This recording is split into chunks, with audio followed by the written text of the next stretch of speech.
English Daily, the podcast. Your English journey starts now.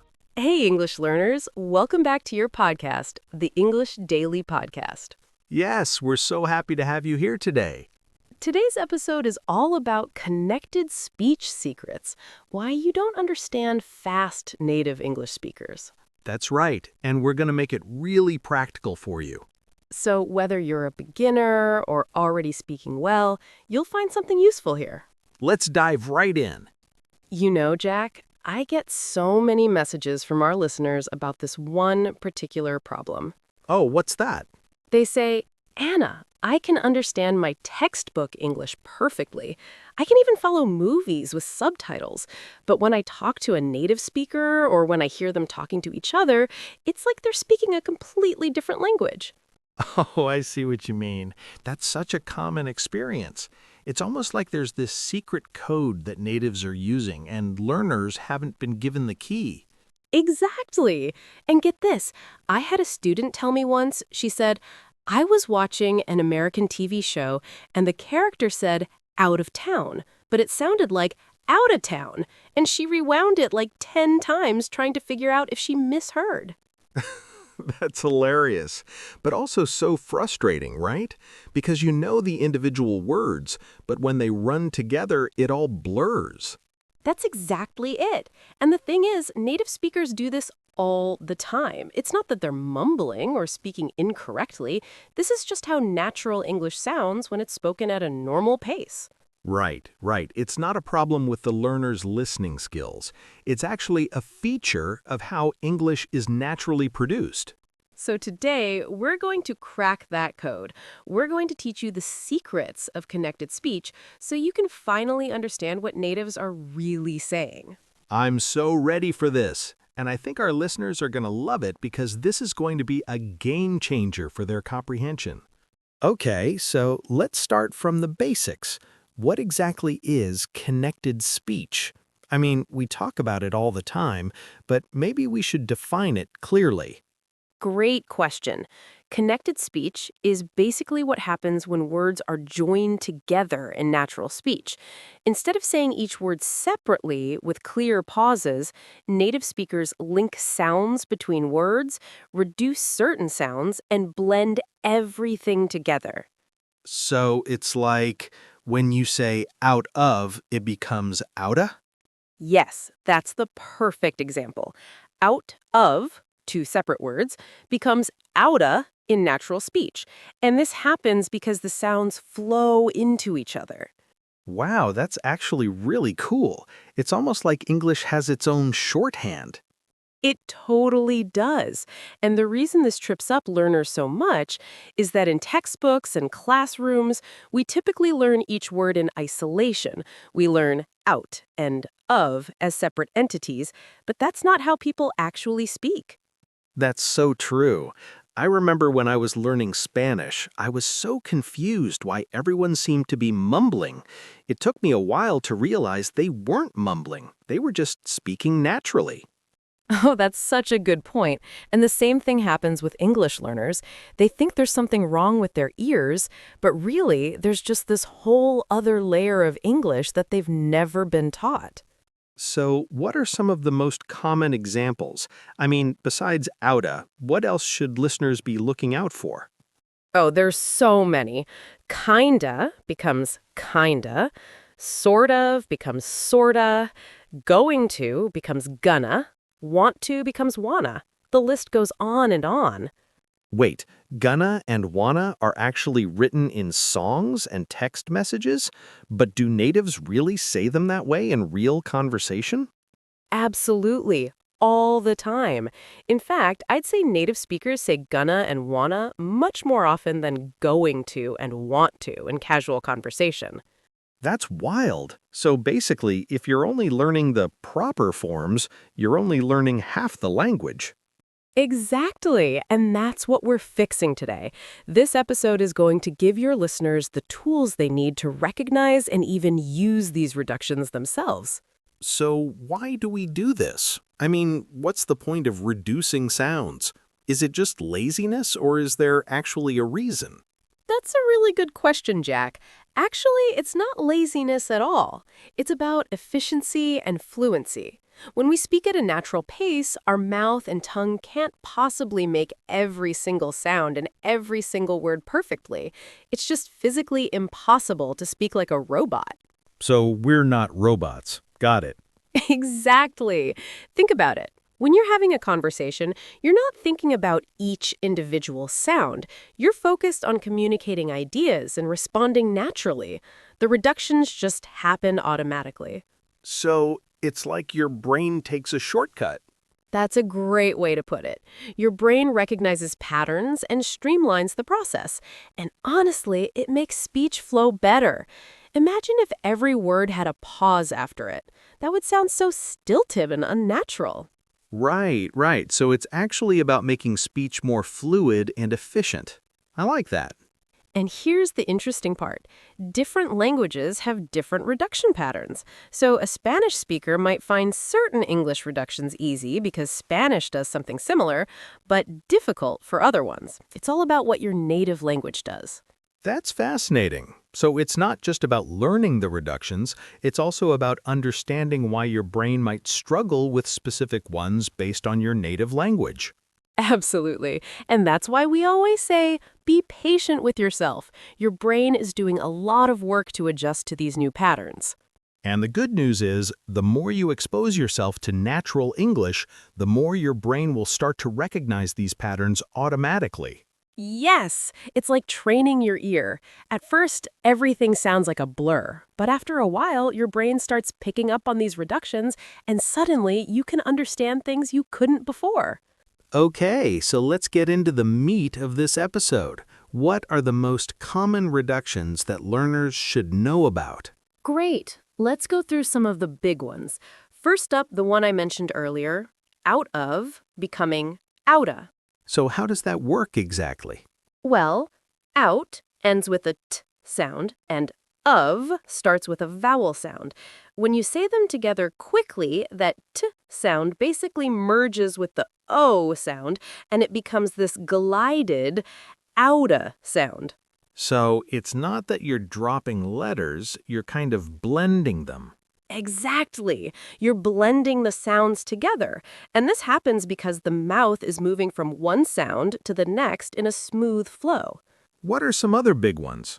Okay, so kind of becomes kinda. The D sound blends with the O to make that sound. Same with sort of becoming sorta.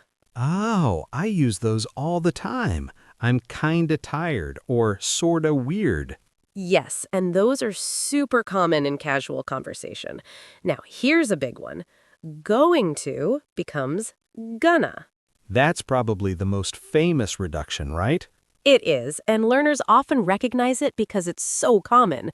But what's interesting is that many learners know gonna, but they don't realize that going to in their textbook is actually pronounced gonna in real life.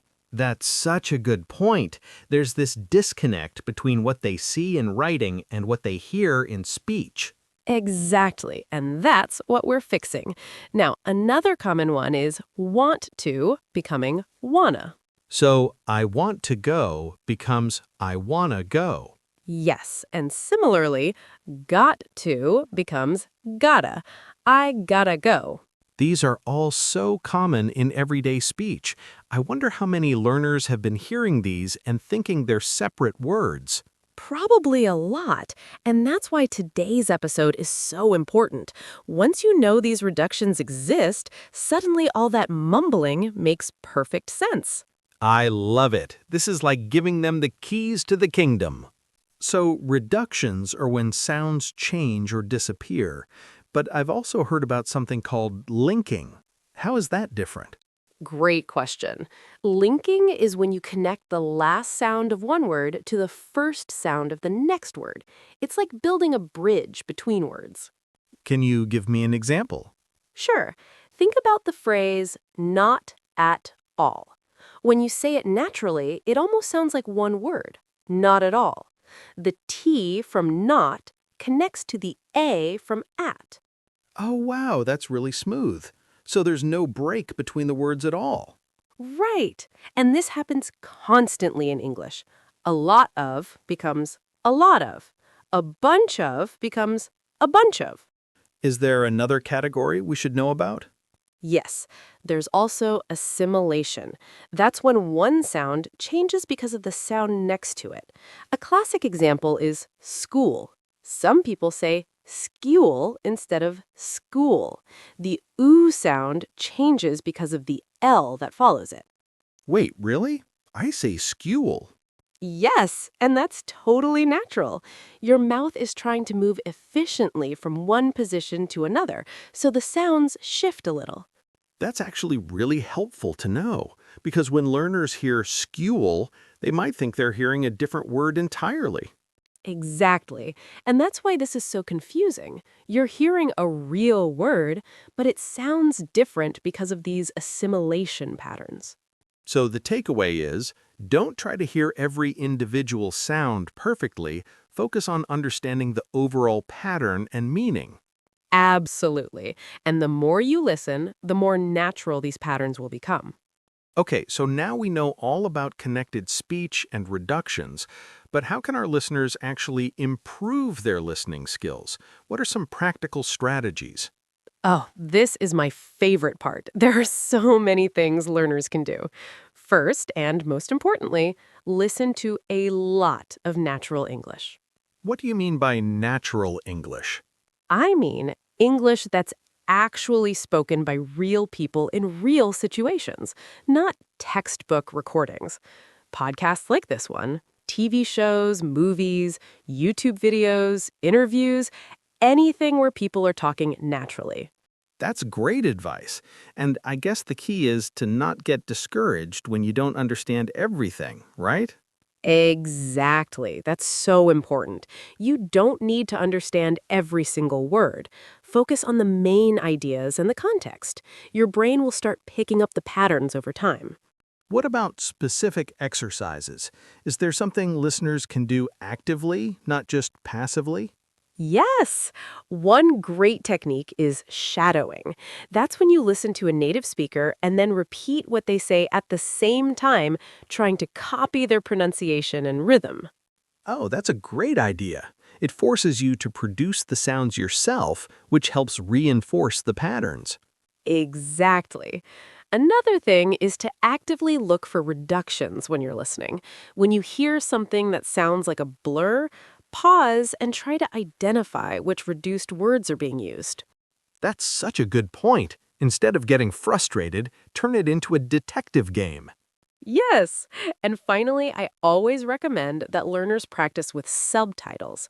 Watch something with English subtitles, and you'll start to see the connection between what you see and what you hear. I love that. And honestly, the more you do this, the more automatic it becomes. It's like building a muscle. It really is. So don't give up. Every bit of listening practice is helping you get closer to understanding native speakers effortlessly. Okay, Anna, now let's break down some key vocabulary from today's episode. What phrases should our listeners add to their notebooks? Let's start with the phrase connected speech. This refers to the way words are linked together in natural spoken English, where sounds blend and reduce between words. Can you give us an example sentence? Sure. In connected speech, going to often sounds like gonna. That's perfect. What about reduction? A reduction is when a sound or syllable is shortened or simplified in fast speech. Reductions help speech flow more smoothly. Example? The word kind of often undergoes reduction and becomes kinda. I love that one. What's next? Let's talk about out of, or should I say, outta. Yes, this is such a classic example. Outta is the reduced form of out of. It's used in casual speech when saying something like, get out of town, becomes get out of town. Oh, that's the expression we used in our hook. Get out of town. Yes, and natives would often say, get out of town in casual conversation. What's another important one? Gonna. This is the reduced form of going to. It's used to express future intention or prediction. Example sentence? I'm gonna meet my friends tonight instead of I'm going to meet my friends tonight. That's so much more natural in casual speech. Definitely. Now, wanna is the reduced form of want to And this is used when? when expressing desire or wish. I want to learn English instead of I want to learn English. Super common. What about kinda and sorta? Kinda is the reduced form of kind of, and sorta is the reduced form of sort of. They're used to show degree or approximation. Can you give us an example? Sure, I'm kinda tired, or that's kinda weird, or I gotta do this, but it's kinda hard. I use those all the time. What's next? Let's talk about linking. This is when sounds connect between words without a pause. Example? Not at all links to sound like not at all in natural speech. That's a great example. What about assimilation? Assimilation is when a sound changes because of a nearby sound, like school becoming skewl for many speakers. That's so interesting. What else? Oh, gotta. This is the reduced form of got to or have to. It expresses necessity or obligation. Example? I gotta go to work tomorrow. Or you gotta try this food. Those are so common. What about dunno? Oh, dunno is the reduced form of don't know. It's super casual. When do people use that? I don't know what to do. Or, dunno, maybe we'll see. That's so casual. Good to know. Another important one is lemme, reduced form of let me. Example? Let me help you with that. Or, let me think about it. And gimme, reduced form of give me, right? Yes, gimme a break. Or, gimme that book. These are all so useful. What's another one? Whatcha, reduced form of what are you or what have you. Oh, that's a tricky one. How does that work? What you doing instead of what are you doing or what you been up to instead of what have you been up to. That's such a common one. I say that all the time. Yes, and finally shoulda, reduced form of should have. Example? I should have studied more or you should have told me earlier. These are all so practical. Learners are going to love having this list. I know, this is the real English that natives use every day. Understanding these reductions will make a huge difference in their comprehension. Okay, Anna, now let's finish up with some reflection questions for our listeners. These are questions for you to think about after the episode. Yes, reflection helps you internalize what you've learned. Question number 1. Can you think of a time when you heard a native speaker say something that sounded different from how you expected it to sound? What was the phrase? That's such a good question. I'll go first. I remember when I first heard someone say a lotta instead of a lot of, and I was so confused. Oh, that's a great example. Question number 2. Which reduction from today's episode surprised you the most? Was there one you didn't know before?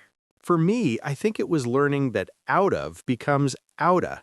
I knew about gonna and wanna, but I never thought about out of. Right? Question number 3. How do you think knowing these reductions will help your English listening comprehension? What difference do you expect it to make? I think it'll help so much. Instead of getting stuck on individual words, I can focus on the overall meaning. Exactly. Question number 4. Do you think you might start using some of these reductions in your own speech? Why or why not? That's interesting. I think using them actually helps you recognize them better. Absolutely. Question number 5. What's one thing you can do this week to practice listening to natural English with connected speech? Be specific. I'm going to watch one TV show episode with English subtitles and pay attention to all the reductions I hear. That's a great plan. Question number 6. Do you think understanding connected speech will help you feel more confident when talking to native speakers? Why? Definitely. It's less intimidating when you know what's happening. That's so true. Question number 7. Which type of connected speech, reduction, linking, or assimilation, do you think will be most challenging for you to recognize? Why? I think assimilation might be tricky for me because the sounds change so much. That's fair. Question number 8. How can you turn listening to native speakers from a frustrating experience into a learning opportunity? By treating it like a puzzle or a game, like we talked about. Exactly. And finally, question number 9. What's your biggest takeaway from today's episode? What one thing will you remember? For me, it's that connected speech is not the learner's problem. It's just how English naturally works. I love that. And question number 10, are you ready to start practicing and cracking the code of natural English? We definitely believe you can do it. Wow, Anna, we covered so much today. We really did. From understanding what connected speech is to learning all those common reductions like outta, gonna, wanna, and beyond. And I hope our listeners feel more confident now when they encounter these patterns in English language media. Knowledge is power. That's so true. The more you know about how natives really speak, the easier it becomes to understand them. So keep practicing, keep listening, and don't give up. Every bit of exposure helps. Yes, and if you found this episode helpful, please share it with other English learners who might benefit from it too. And we'd love to hear from you. What reductions surprised you the most? Send us a message and let us know. That's right. We're always here to help you on your English learning journey. So that's it for today, everyone. Thanks so much for tuning in. We'll see you next time on the English Daily Podcast. Take care, everyone. Bye for now. Your learning journey doesn't stop here. Keep improving your English. Click the next video or explore more episodes we've picked just for you. See you in the next lesson.